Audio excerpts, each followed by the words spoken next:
Assalamualaikum warahmatullahi wabarakatuh. Kami dari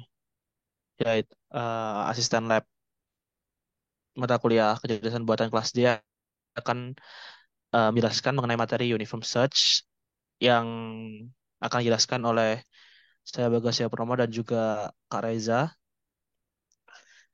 Yang akan kita bahas pada pertemuan kali ini adalah yang pertama PSA atau Problem Solving Agent, terus pengertian Uniform Search dan juga jenis Uniform Search. Yang pertama di sini kita akan bahas mengenai PSA atau Problem Solving Agent. Nah, setiap agent pasti mempunyai problem atau solving dan harus memutuskan apa yang harus dilakukan dengan menemukan langkah-langkah atau tindakan yang menuju state yang diinginkan. Sasaran PSA adalah mencapai goal yang diinginkan atau goal based agent. Lalu kendalanya apa itu problem? Dari problem terdapat state dan action. Jadi intinya itu problem solving agent ini kita menentukan apa masalahnya dan apa tujuannya. Jadi apa problemnya, apa tujuannya, atau apa penyelesaiannya seperti itu. Untuk komponen dari PSA sendiri ada empat, yakni yang pertama initial state. Initial state seperti namanya, initial state artinya adalah kondisi awal dari agent yang akan melakukan tindakan atau statnya seperti itu. Lalu di sini ada formulate problem. Formulate problem di sini itu mendeskripsikan sebuah action dari sebuah agent.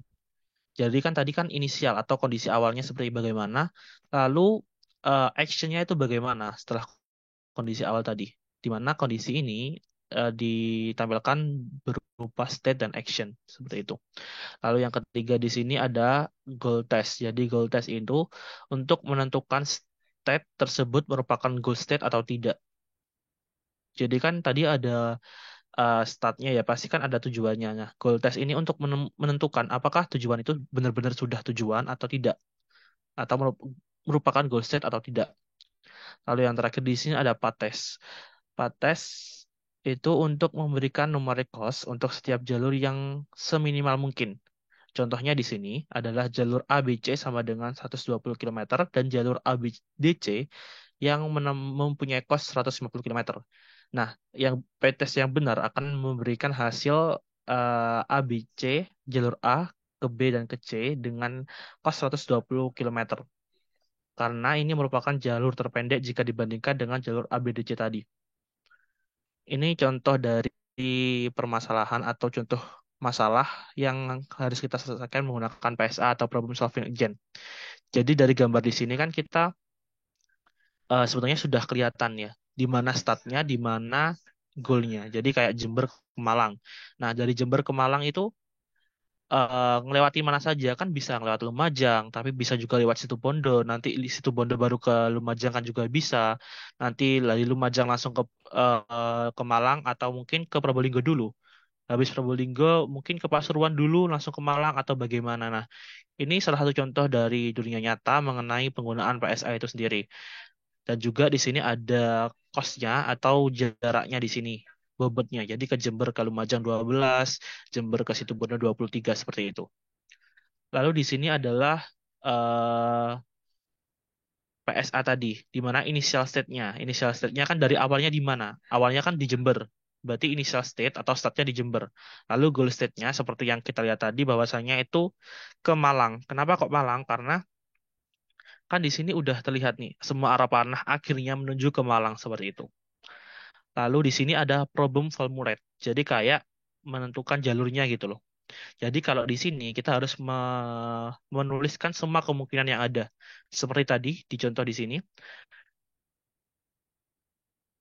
Jadi intinya ini di problem formulate kita menuliskan semua kemungkinan yang ada, semua kemungkinan jalur yang ada. Misalkan di sini, yang pertama di sini Jember ke Lumajang dulu, terus habis Lumajang ke Malang. Terus jaraknya berapa? 32 kilometer.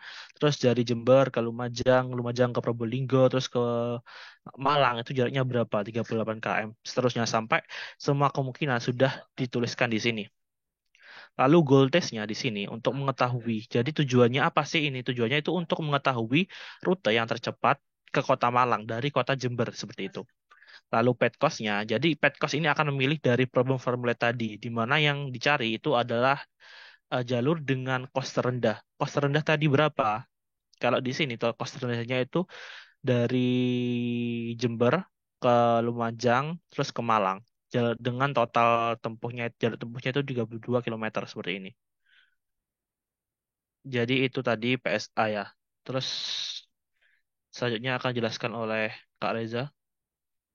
Baik, di sini aku mau menjelaskan uninformed search. Nah, uninformed search sendiri itu merupakan suatu algoritma pencarian yang digunakan untuk menemukan solusi atau jalur optimal dalam ruang pencarian tanpa memiliki pengetahuan dan tidak memiliki informasi tambahan tentang keadaan keadaan dalam ruang pencarian selain informasi yang diberikan oleh masalah itu sendiri. Jadi, inti dari uninformed search itu kalian itu harus mencari eh, cost yang seminimal mungkin eh, untuk dilalui. Nah, seperti sudah ada yang contoh sebelumnya seperti itu. Next cost.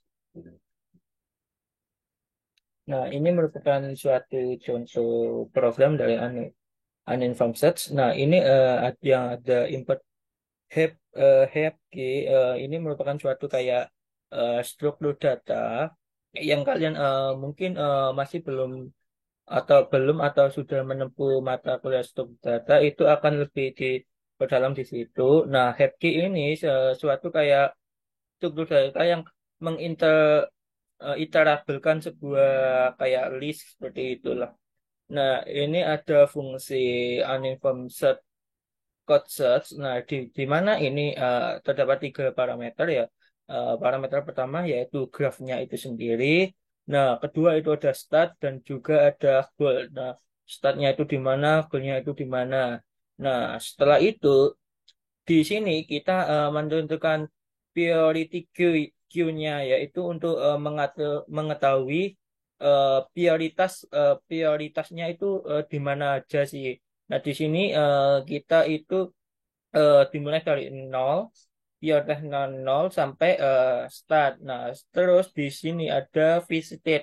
Nah, di mana ini untuk mengeset semua yang tempat ditinggali seperti itu. Nah, setelah itu terdapat ada sebuah looping yang dimana dari priority tadi kita loop, kita ambil eh, simpul dengan biaya terendah dari Q tadi. Nah, di sini ada current cost, ada current node di mana gap key, gap pop, priority key. Jadi gap key tadi yang diiterabelkan tadi itu akan menghapus priority key tadi. Oh ya, gap key sendiri itu bisa untuk terdapat eh, terdapat kayak remove, pop, ada juga add hapkey itu kayak operasi yang bisa digunakan untuk dilakukan di hapkey itu sendiri. Nah, setelah kita menghapus priority queue-nya dari hapkey tadi, terus kita memeriksa simpul tujuannya dengan mengecek apakah cara node-nya itu sesuai dengan goal-nya. Jika iya, maka dia akan menghasilkan atau mereturn current cost itu sendiri. Nah, sedangkan lalu kedua ada percabangan lagi. Ini percabangan ini untuk mengetahui apakah simpul ini sudah dieksplorasi atau tidak. Nah, jika iya, maka akan continue atau ke langkah berikutnya. Nah, terus ada visited at current node. Nah, yang dimana maksud dari kode ini yaitu untuk menandai sebuah node itu sudah dieksplorasi atau tidak. Nah, seperti itu. Nah, terus ada looping lagi. Nah, connect board with wake in graph. Terus ada list char node. Nah, di sini inti dari codingan ini yaitu untuk menghitung biaya total mencapai tetangga pada pada pada graf tersebut. Nah, di sini jika neckboard tidak sesuai dengan visit, maka dia akan melakukan penjumlahan antara current cost dengan weight dari eh, dari graf itu tersebut. Nah, setelah itu digunakan full method help push untuk mengepus theoretic quiz sama total cost dan juga neckbore.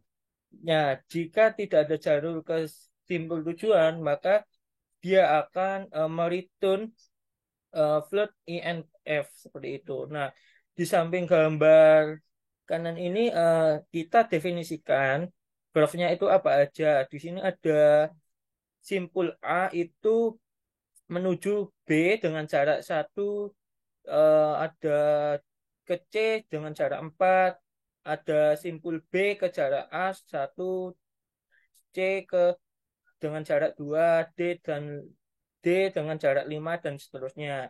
Nah, di sini ada start node-nya itu dimulai dari A, goal node-nya itu dari D. Nah, setelah itu kita total short test-nya itu dengan menggunakan kita panggil fungsi uninformed set cost-nya tadi, lalu kita masukkan sebuah parameternya tadi. Nah, di sini parameternya itu ada graph dan juga start node dan juga goal node-nya itu. Nah, setelah itu tinggal mengeplinnya saja. Jadi nanti bisa mengetahui jarak terpendeknya itu bagaimana seperti itu. Next.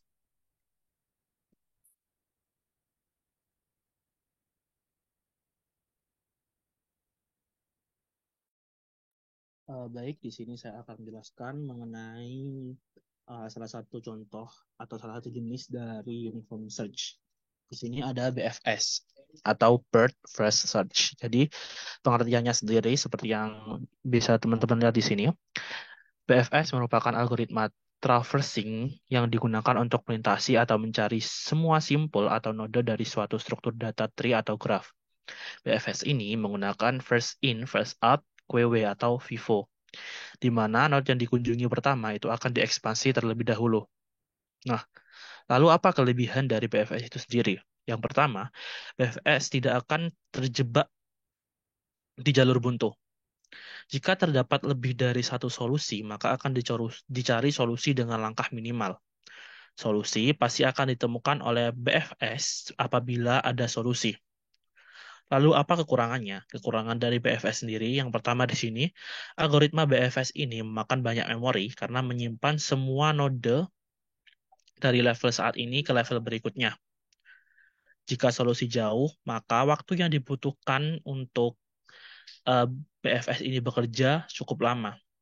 Lalu, BFS ini akan menjelajahi graf secara selevel atau lebar terlebih dahulu. Artinya, ia akan menjelajahi semua simpul tetangga dari simpul saat ini sebelum melanjutkan ke simpul-simpul yang lebih dalam. Lalu, BFS menggunakan struktur data antrian. Antrian seperti yang ini, first in, first out itu. BFS ini merupakan first in, first out itu kan bentuknya antrian untuk melacak simpul yang akan dieksplorasi selanjutnya. BFS itu biasanya lebih baik dalam menemukan jalur terpendek dalam jumlah langkah. Jadi biasanya BFS ini digunakan terbaik untuk menemukan jalur terpendek dalam jumlah langkah atau tepian karena ia menjelajahi level demi level. Dan juga eh, lebih stabil di sininya, soalnya di sini dia memorinya akan menyimpan semua node. Sedangkan kalau DFS itu yang nanti akan dijelaskan Kak Reza itu, dia itu penyimpanannya bisa sama dengan BFS atau bisa kurang dari BFS seperti itu. Nah, di sini ada konsep menentukan menggunakan BFS. Yang pertama di sini adalah semua node pada level N akan dikunjungi terlebih dahulu sebelum mengunjungi pada level N1. Seperti yang saya jelaskan tadi bahwasanya mereka akan mengeksplorasi level terlebih dahulu. Misalkan A di sini ada A, dia akan mengeksplorasi ke samping terlebih dahulu baru akan ke bawah seperti itu. Lalu yang kedua, pencarian dimulai dari node akar menuju ke level 1 dari kiri ke kanan. Kemudian menuju level berikutnya mulai dari kiri ke kanan juga. Pencarian dilakukan secara terus-menerus sampai ditemukannya solusi. Nah, ini contohnya. Yang pertama di sini kan karena titik awalnya S, karena S tidak memiliki tetangga atau dia cuma sendirian, maka kita mulai dari S. Lalu setelah S, karena tidak ada memiliki tetangga, karena dia kan sendirian tadi, maka S akan dimulai ke level selanjutnya dari kiri ke kanan. Di mana dari kiri akan ke A dulu, lalu A di sini dia akan jalan ke selevelnya terlebih dahulu ke arah kanan, jadi langsung ke B.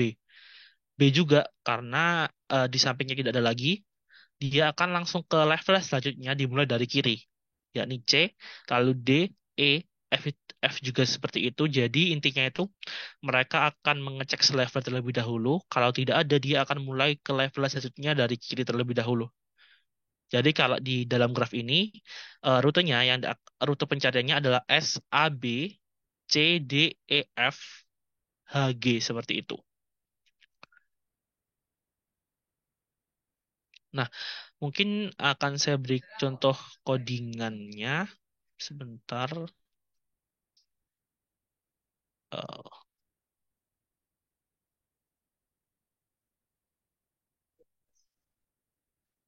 Nah, ini adalah contoh codingannya di mana di sini saya membuat sebuah fungsi dengan nama def BFS di mana parameter inputannya seperti contoh yang dijelaskan Kak Reja tadi ada grafnya, ada statnya dan juga tujuannya. Lalu di sini ada inisialisasi di mana visited seperti tadi juga sama, ada set juga, lalu QW atau antriannya sama seperti yang dijelaskan Kak Reza. Sebenarnya secara garis besar sama dengan yang dijelaskan Kak Reza tadi ya. Cuma ini saya akan run saja biar lebih terlihat hasilnya seperti itu. Nah, dari graf ini, graf A ini minimal cost yang didapat itu adalah 65 dengan petnya A, B, D, G, Z.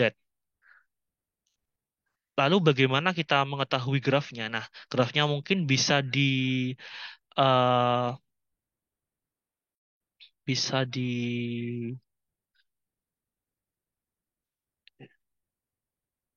bisa di apa ya namanya?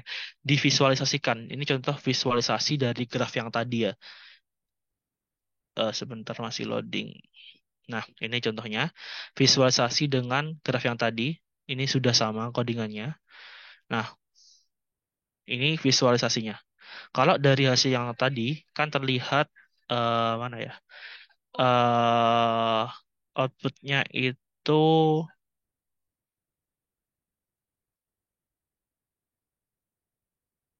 nah, bentar, teks.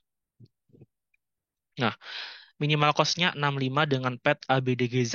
A, B, D, G, Z seperti itu. Lalu cost-nya A ke B 10 tambah 20 B ke D tambah 30 D ke G tambah 5 G ke Z. Jadi totalnya 65. Eh, Kalau kita hitung secara manual pasti akan berbeda hasilnya. Kenapa? Contohnya di sini. Kenapa kita tidak menggunakan ACDGZ? Kalau dihitung dari ACDGZ, A ke C 5, tambah C ke D 15 berarti kan 20, D ke G 5, 30 berarti 50, G ke Z 5. Jadi kan ACDGZ 50 hasilnya 5, 50. 55. Sedangkan yang dihasilkan oleh codingannya kok 65. Nah, jadi perlu dipahami lagi bahwasannya BFS itu tadi akan memulai dari kiri ke kanan. Jadi dia akan mencari itu terlebih dahulu. Mana tadi ini? Nah, ini. Jadi ke B dulu kan baru ke C.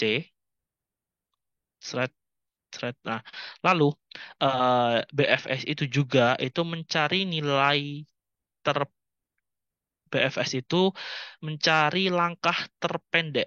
Dalam artian tadi itu menjelajahi graf secara level atau lebar terlebih dahulu, artinya ia akan menjelajahi semua simpul tetangga dari simpul saat ini sebelumnya ke simpul selanjutnya. Nah, biasanya BFS ini lebih baik dalam menemukan jalur terpendek dalam jumlah langkahnya. Jadi, kalau ingin menemukan minimal jarak terpendek, itu mungkin ada apa ya? Ada algoritma lain yang lebih memungkinkan, seperti contohnya Astar itu lebih bagus untuk mencari jalur terpendek. Sedangkan BFS ini biasanya digunakan untuk mencari langkah terpendek. Sedangkan langkah terpendek tadi yang sudah ditemukan itu ada ABDGZ seperti itu. Mungkin eh, itu saja untuk BFS. Mungkin Kak Reza bisa melanjutkan untuk DFS-nya. Oke, di sini aku mau jelasin yang DFS atau Depth Research. Nah, apa sih itu Depth Research? Depth Research merupakan sebuah algoritma yang ekspansi node yang terdalam melakukan pencarian dan dilakukan pada level yang paling dalam, di mana node tidak mempunyai successor, kemudian node akan diekspansi hingga level merata. Nah, bedanya dengan yang DFF tadi ini menggunakan prinsip last in first out seperti itu. Nah, dan juga DFS ini kayak menyeluruh hingga ke semua simpul-simpulnya seperti itu. Nah, apa sih kelebihan dari DFS itu sendiri? Nah, kelebihannya yaitu membutuhkan memori kecil karena hanya not-not pada lintasan yang aktif saja yang disimpan. Nah, kedua yaitu menemukan solusi tanpa harus menguji lebih banyak lagi dalam beruang keadaan.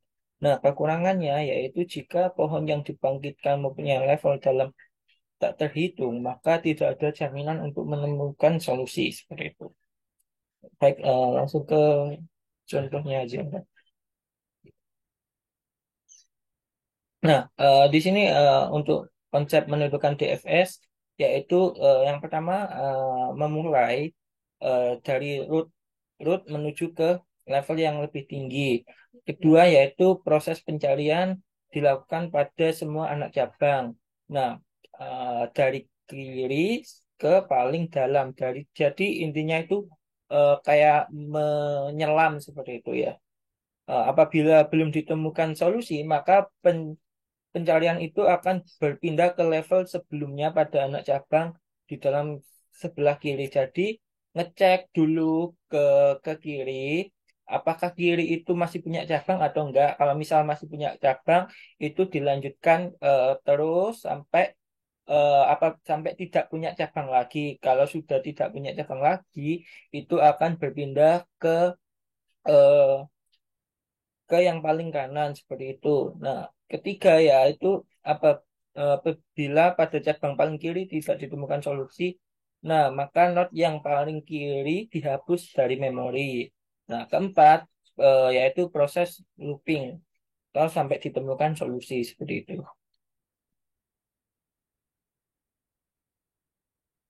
Next, next,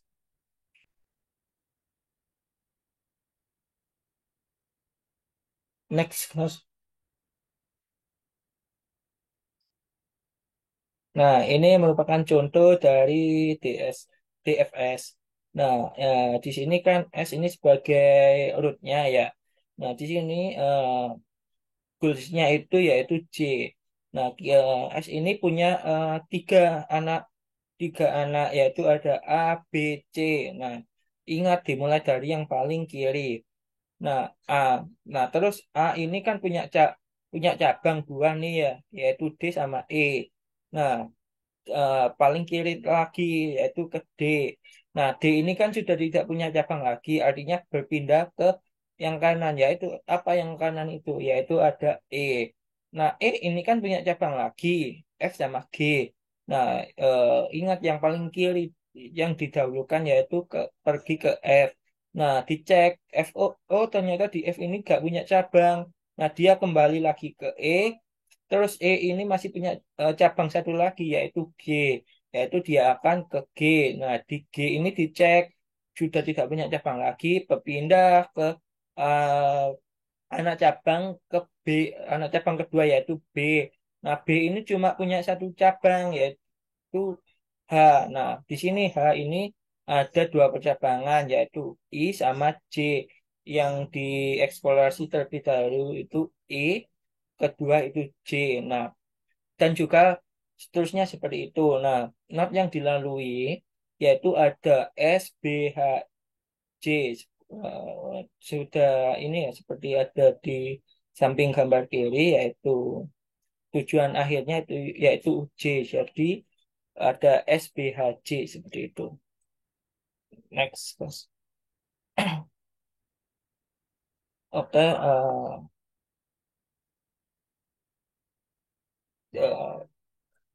di sini aku mau jelasin yang contoh seperti izin share screen, Mas.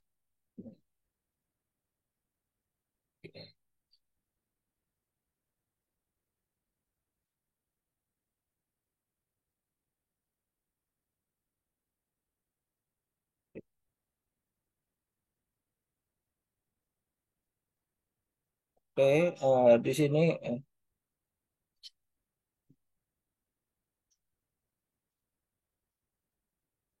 di sini kan ada kayak eh, dimulai dari A ya.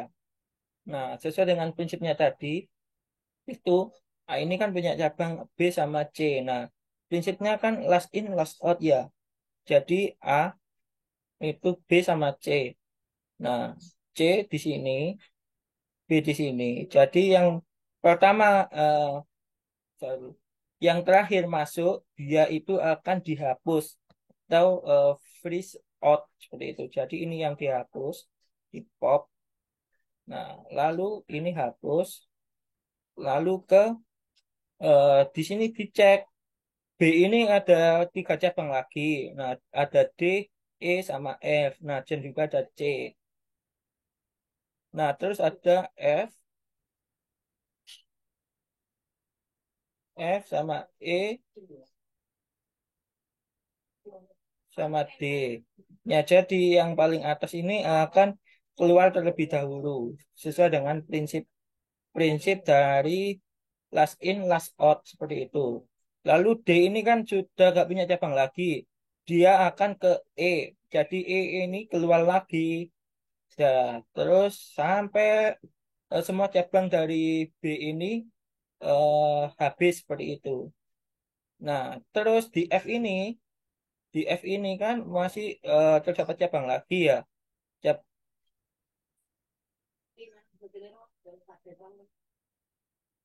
Terdapat cabang lagi. Nah, seperti ini G ya. Terus ada C sama G. Nah, G ini kan eh, yang terakhir masuk. Jadi dia akan dihapus lalu pindah ke C. C ini kan cuma punya satu ya. Jadi habis itu setelah C langsung H-nya langsung dihapus seperti itu. Jadi konsepnya itu seperti itu.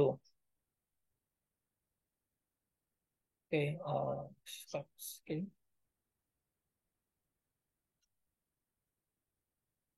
Langsung ke codingannya. Nah, ini codingannya ada codingannya ya sederhana yaitu kita menggunakan DQ. DQ ini merupakan tipe data yang mirip array namun terdapat data yang berisikan antrian sama start. Nah, antriannya seperti tadi, startnya itu tumpukan dari data-data tersebut. Nah, di sini mendefinisikan grafnya itu apa aja. Nah, di sini A punya anak B sama C. D punya anak D sama E sama F. Nah, D tidak punya sama E juga tidak punya. F ini punya anak G, sedangkan G sudah tidak punya dan seterusnya. Nah, di sini ada fungsi eh, def def graph node. Nah, di sini leave it ini untuk menampung node yang sudah dikunjungi. Nah, stack ini untuk implementasi dari struktur data queue tadi. Nah, setelah node yang sudah dikunjungi, dia akan ditambahkan ke masuk ke sini dan juga stacknya itu akan di-append-kan di sini seperti itu. Nah, setelah itu kita ngeloop yang ada di stack tadi. Nah, setelah di loop kita hapus kita hapus stack yang terakhir masuk tadi. Nah, kemudian kita print. Nah, setelah itu kita tukar nih urutan grafnya. Eh, kita tukar menggunakan graf list AA seperti itu. Nah, di sini ada sebuah percabangan. Nah, jika I tidak ada di leave it ini, maka dia akan ditambahkan ke loop dari variabel i ini seperti itu. Nah, coba kita run saja. Nah, A ini punya cabangnya seperti ini, charge. Terus kita ganti misal C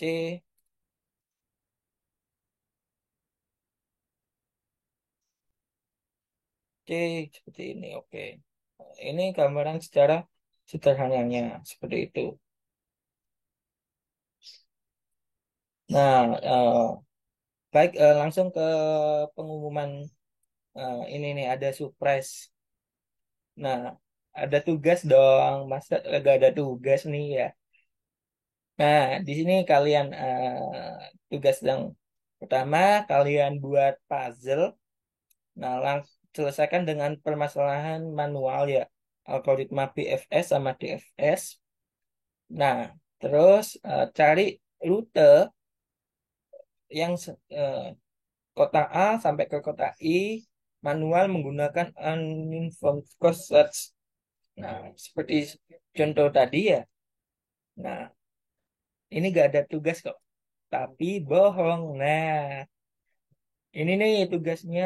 Kalian implementasikan menggunakan sebuah codingan yang sudah kami jelaskan tadi. Nah, oke, mungkin itu saja dari kami. Apabila kurang lebihnya, kami mohon maaf sebesar-besarnya.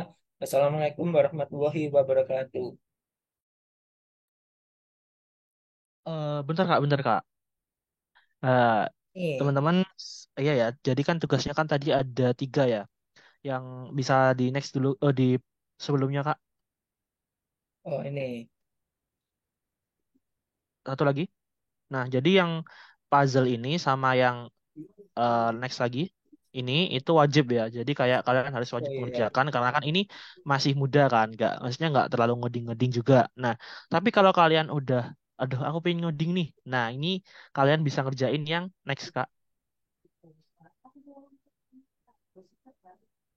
Next ke ya. Jadi yang tugas ini itu bersifat wajib, bersifat tidak wajib ya, opsional, sunnah opsional kalau kalian mau nambah nilai dapat keaktifan atau nilai. gimana. Nilai kalian bakal bertambah kalau kalian mau ngerjain ini, tapi nggak wajib kalau memang kalian eh, nggak terlalu bisa gitu, oke? Soalnya kan pertemuan kita yang offline kan sebelumnya kan libur ya atau digunakan di online ini. Jadi kalau kalian mau yang mencari poin keaktifan bisa lewat mengerjakan ini, oke? Itu aja sih Oke, dari aku. oke, cukup ya.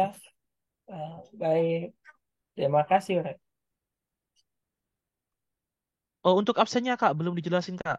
Oh iya, absennya itu kalian rangkum materi dari penjelasan tadi ini, kalian komen di YouTube komen, YouTube komen. Nah, kalian setelahkan nama NIM, terus hasil reviewnya itu. Nah, enaknya sampai kapan ya, ya Kak, untuk tutup absennya ya. Mungkin sampai minggu aja deh Kak. Kan cuma Oke, absen doang sih. iya, masa nggak bisa sih ya. Oke, Iya, jadi jadi eh jangan lupa sertakan nama NIM, terus reviewnya itu nggak harus banyak. Yang penting yang kalian pahami aja, tapi ya jangan kopas Google ya. Harus dengerin materi tadi kalau bisa, oke? Mungkin itu sih dari aku. Kalau Kak Reza ada tambahan nggak? udah cukup ya. Udah ya. Ya udah sekali Ya. lagi kami ucapkan terima kasih sudah menonton. Kami pamit undur diri. Wassalamualaikum warahmatullahi wabarakatuh.